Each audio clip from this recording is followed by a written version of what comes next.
माई के आरती उतारे देवी गीत उड़ा रहा है गर्दा। जी हाँ दोस्तों, आपका स्वागत है मेरे चैनल ऑसम भोजपुरी पर। वीडियो को पूरा देखिएगा। वीडियो पसंद आए तो वीडियो को लाइक और चैनल को सब्सक्राइब कीजिएगा।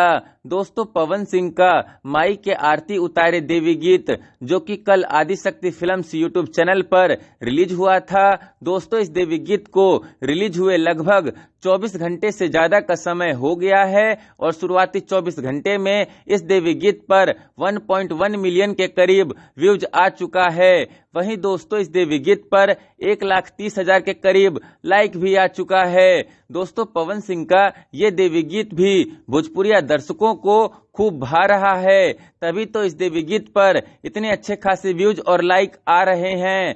वैसे दोस्तों, इस साल अभी तक पवन सिंह के 3 देवी गीत रिलीज हुए हैं और तीनों ही देवी गीत अलग अलग फ्लेवर के हैं और तीनों के तीनों देवी गीत लगातार बज भी रहे हैं पंडाल में। वैसे दोस्तों, आप लोगों के आसपास पवन सिंह के इस साल के तीनों देवी गीतों में से कौन सा देवी गीत सबसे ज्यादा बज रहा है, कमेंट करके जरूर बताइएगा।